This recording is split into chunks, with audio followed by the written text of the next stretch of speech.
The Chagos Islands form an archipelago in the Indian Ocean. They've been controlled by the UK for decades, and they host a secretive US military base. Now, there's a new deal concerning the islands. A last-minute challenge delayed it, but in the end, it was done. The base is staying, but the UK is ceding sovereignty of the islands to Mauritius. Its Prime Minister has called it a great victory for the Mauritian nation, and Sir Keir Starmer has made this case. By agreeing to this deal now on our terms, we're securing strong protections, including from malign influence, that will allow the base to operate well into the next century. The Chagos Islands matter a great deal to the UK, to the US, to Mauritius, and of course, to Chagossians. It's a complicated story, which reaches back years. The islands are in the middle of the Indian Ocean, 1,600 kilometres from the nearest landmass. They had been part of Mauritius when it was a British colony, but that changed. Before Mauritius gained independence in the late 1960s, the United Kingdom withheld the Chagos Islands. It detached them from the colony of Mauritius and held on to them. It renamed them the British Indian Ocean Territory. As part of this, in 1965, the UK paid Mauritius £3 million, but Mauritius would later argue the agreement amounted to coercion and duress, and that Britain, as the colonial power, had unreasonable leverage. And there are insights into how the British saw the islands and their people. A Foreign Office memo from 1966 states the ambition to get some rocks which will remain ours, adding there will be no indigenous population except seagulls. In 1967, a year ahead of Mauritius becoming independent, Britain began the forced removal of the population of the Chagos Islands. Over 1,000 people were sent to the Seychelles, to Mauritius, and later to the UK. Human Rights Watch has called these expulsions a crime against humanity. And one Chagossian, born in exile in Mauritius, describes what happened this way. Our people were sacrificed for Mauritius independence, for this military base, for the defense purpose of the West. What about us? What do we gain in return? A life in exile?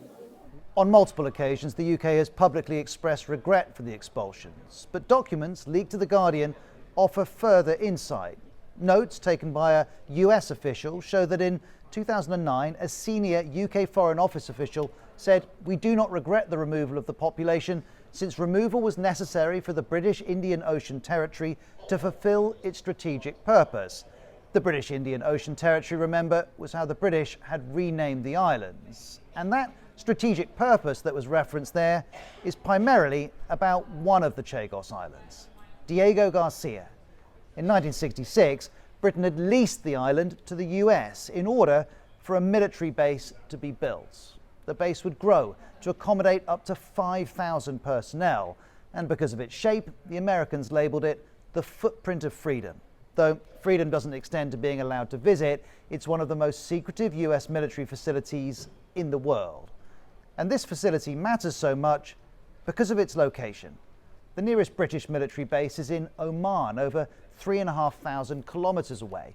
The nearest US base is in Bahrain, nearly 5,000 kilometres away. Diego Garcia gives both countries access to a base in a part of the world where they don't have another one. If US or UK forces are operating in the area, it's pretty much the only option that they have got for support. It has both an airfield, naval facilities, a deep water harbour. That's why the Chagos Islands are so strategically important. But the UK's actions on Diego Garcia in particular have come under sustained pressure for years. In 2019, the UN's highest court, the International Court of Justice, called Britain's position unlawful. At the hearings, the UK admitted that its expulsion and treatment of Chagossians was shameful and wrong. And in the same year, the UN General Assembly voted overwhelmingly in favour of the UK ceding the sovereignty of the islands. Mauritius wants to achieve the full decolonisation of its sovereign territory, and the rest of the world, most of it, backs Mauritius in that demand. In 2022, the UK decided to act. Then Prime Minister Rishi Sunak announced his government would start talks about ceding control of the islands. With this new deal, the Labour government of Sir Keir Starmer has now completed that process. As well as the UK ceding sovereignty of the islands to Mauritius, for Chagossians, a resettlement programme to all islands except Diego Garcia will be allowed. There will also be a fund for Chagossians who were expelled. And there's one more crucial aspect to the deal. The UK will take a 99-year lease over Diego Garcia. That means the base stays. The cost of this lease will be £101 million a year. And the deal isn't without its critics. We should not be paying to surrender British territory to Mauritius. The fact that Labour is negotiating something that sees the British taxpayer in hock for potential billions is completely wrong.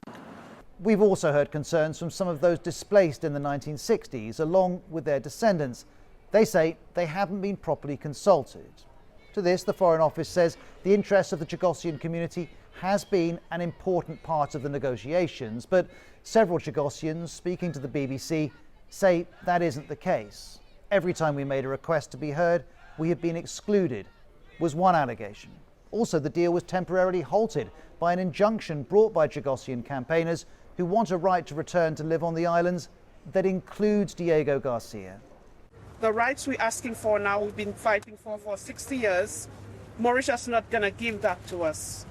So we need to keep fighting with the British government to listen to us. This is one perspective. Others have welcomed the deal. Chagossians do not speak with one voice on what should happen. But for now, this deal is done. And there's another country we need to talk about too. China. It's a long way to the east of the islands, but it's an ally and trading partner of Mauritius. It's also a global rival to the US, and just like the US, it's looking for opportunities to establish its military presence. The UK argues this is another reason the deal needed to be completed. If we did not agree this deal, the legal situation would mean that we would not be able to prevent China or any other nation setting up their own bases on the outer islands. And it appears the US is certainly glad of this deal. Secretary of State Marco Rubio has called it a historic agreement. And no doubt, this is a significant moment. But it's not the end of the story, because this deal extends US and UK military involvement on Diego Garcia, and it extends the debate about the Chagos Islands' past and their future.